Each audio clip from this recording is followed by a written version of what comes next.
cleared out for him. Tapping his way in. Spins on Gallinari. Gives it up. Oh, he was right there. And you can't have a guy on the court who's afraid to shoot the basketball. Either draw a foul or you make a basket. You cannot be afraid of getting fouled in that scenario. No, his reluctance to Ben, you went to LSU. Man up, man. Man up. Stop messing around. Come on now. It sounds almost ridiculous now, but there was a time where Ben Simmons was sitting at the same hype table as Victor Wembanyama, Cooper Flagg, and even LeBron James, all highly touted #1 overall picks. Now he's awfully close, if not already sitting at the same table with Celtics Shaq, Lakers Carmelo Anthony, Blazers Paul Gasol, and Pelicans Josh Smith. And Josh, speaking as a Pelicans fan, the memories were truly unforgettable. All of those guys were near the end of their careers when they were with those teams. Back at LSU, his associate coach Brendan Soar wasn't afraid to crank the comparisons up to 11, describing Ben Simmons as a 6'10 blur, a freak athlete with Russell Westbrook speed, LeBron's ability to storm down the court, and passing instincts straight from Magic Johnson's highlight reel. That's the kind of superstar trajectory that Ben Simmons was on in the minds of the basketball world before he'd even touched an NBA court. Soar wasn't alone. Even King James himself publicly endorsed the hype, calling Simmons an unbelievable talent and welcoming the comparisons with open arms. Think about how absurdly high of a bar that is. Yet somehow Simmons' name was casually tossed alongside LeBron's by analysts and insiders everywhere. People, including myself, saw a big 6'10 point guard with generational athleticism and didn't know how to act. to slip 2 spots. Oh, that was between. Simmons, oh, beautiful look. Simmons just takes it off. Shot is on miss. Nice. Mentioned it. 7 out of the last 8, 4 in a row. They didn't get the memo. Simmons, nice look. With Ben Simmons, we didn't know how to act, and how could we? He didn't have a jump shot, but he was so good that it felt like he didn't even need one. Even at his baseline, Ben Simmons looked like he was engineered to be a perennial all-star. And for a second he was. 3 straight nods in 2019, 2020, and 2021 had us all convinced that he was on that trajectory. But then, the cracks started to show. At first, it was just a whisper. It seemed like an ache that he could push through. But that back injury would slowly carve away at his availability piece by piece. February 2020, he famously vomited from pain. That fall against the Bucks didn't just aggravate things, it accelerated his decline. And then came the moment that changed everything. His way in, spins on Gallinari, gives it up, oh, he was right there! And a foul as Thibault goes to the basket. That pass. The arena fell quiet, but it didn't need to speak. The look on his face, the hesitation, it told the whole story. That pass didn't just go viral. It marked the moment that the basketball world realized that something was broken. But real quick, if you're enjoying this content, then go ahead and smash that like button, hit subscribe, and ring that notification bell. I know it sounds small, but trust me, it all makes a huge difference and keeps the channel rolling. This wasn't one of those mind-bending dimes that had us drooling over Simmons' talent. No. This was the kind of head-scratcher that made me and everyone else wonder what in the world that Ben was thinking. Not shooting jumpers is one thing, but this guy, he wouldn't even take a layup in the Eastern Conference semifinals when the stakes are the highest, and opportunities are tough to come by. This was something that nobody could rationalize. The guy sliding over to help wasn't exactly prime Hakeem Olajuwon. It wasn't Tim Duncan in his heyday. It was Trae Young. Yeah, the 6'1" Trae Young. The 160-pound Trae Young, whose interior defense makes a revolving door look sturdy. We all know what happened next. Doc Rivers poured gasoline all over the situation, trying to save himself from embarrassment. In a quote that still echoes through Sixers lore, Doc openly questioned if Ben Simmons was capable of leading a championship team from the point.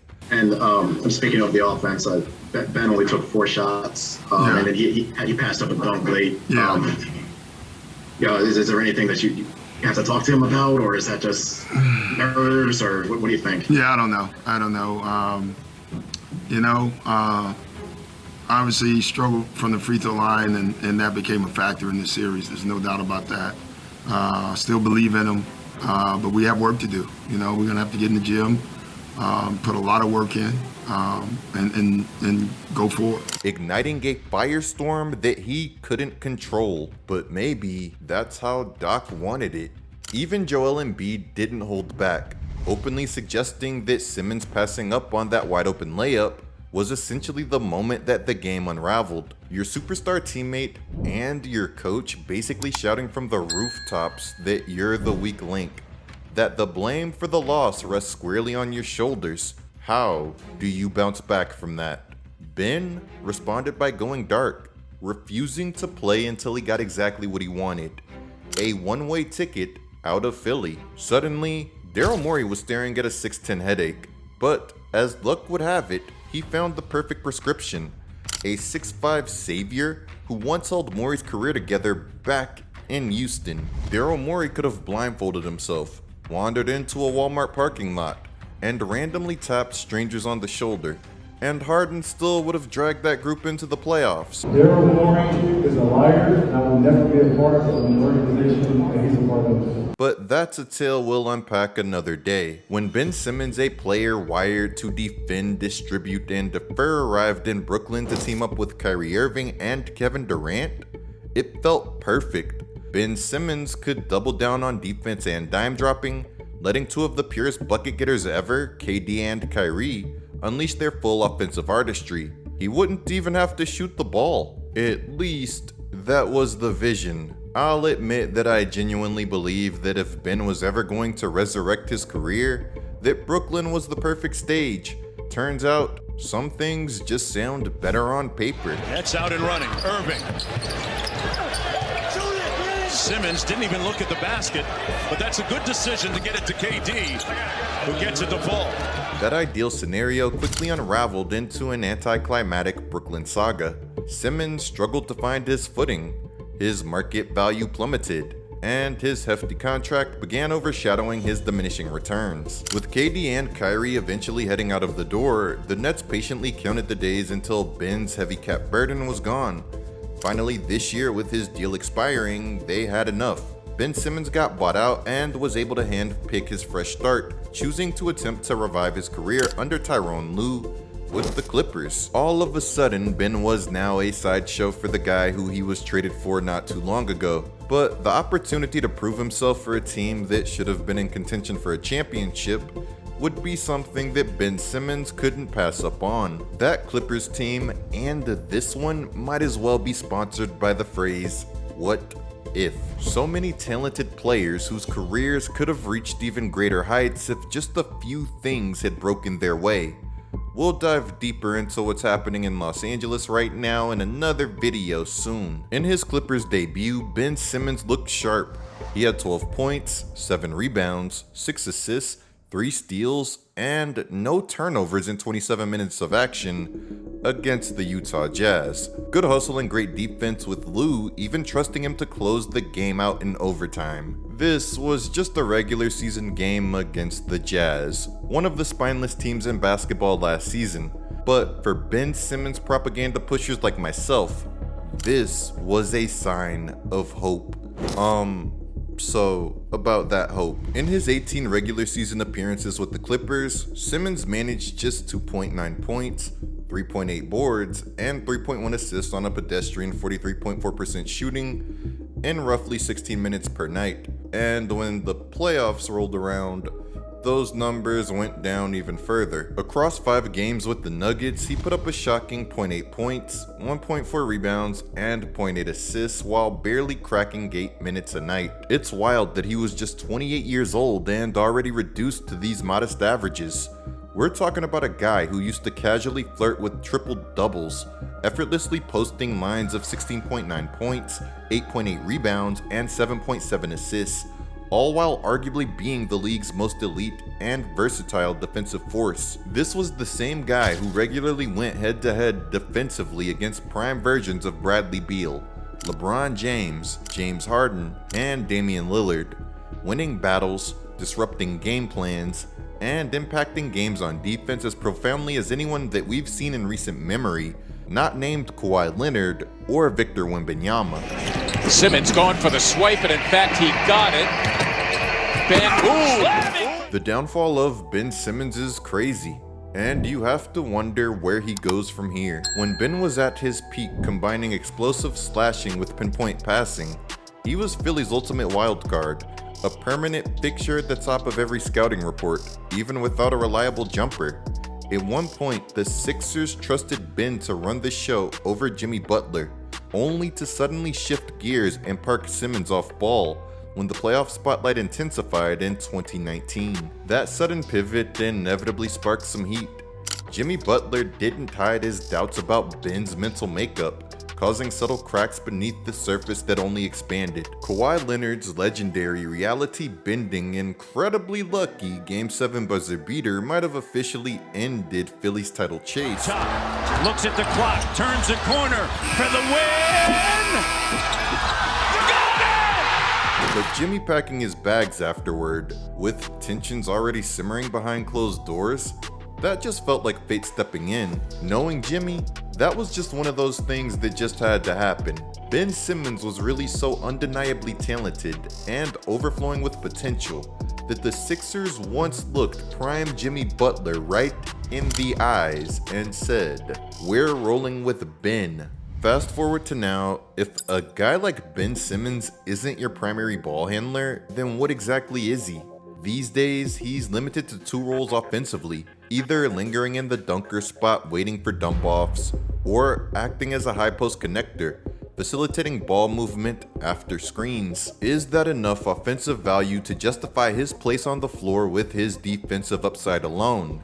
I'd say yes, but here's the catch. If other teams don't keep believing in the comeback, then this 29-year-old former All-Star might find himself in serious trouble. The Ben Simmons that we used to know, there's absolutely no way that he'd make it through July without at least landing a minimum deal. Early August, Ben would still find himself sitting on the bench in free agency. No contract, no destination, just two teams flirting with him who, to be fair, do make some sense on paper. The Knicks and Celtics have shown interest, and each makes sense on paper.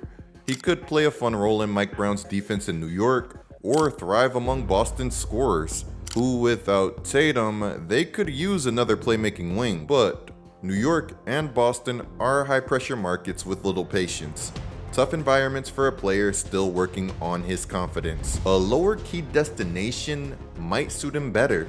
New Orleans offers limited national scrutiny and helped reboot Lonzo's career. Phoenix is still shaping its identity and needs a primary playmaker. Denver is an option for immediate contention. And if Simmons can't mesh with Nikola Jokic as Russell Westbrook did, then he would have trouble fitting anywhere. Either way, it's sort of tough. If Ben Simmons had developed even a passable jump shot, we'd be looking at an entirely different chapter of his career right now. Joel Embiid, a towering 7'2" center, was out there launching threes, enduring nightly criticism as he evolved his game. Partly so his point guard wouldn't have to. The basketball world practically begged Simmons to take these shots, hoping that he'd finally unlock his enormous potential. Had Ben embraced that opportunity, his free agency wouldn't have painfully dragged into July. And that Nets buyout drama? Forget it, it never would have happened. Even with lingering back issues, he'd likely be comfortably into a long-term contract right now, celebrated as one of the league's most valuable and versatile role players. But here he is scrapping for survival like some journeyman in the NBA Summer League. Who would you rather have? Dorian Finney-Smith or today's Ben Simmons plus a reliable jumper? Josh Hart or a jump shot equipped Ben Simmons?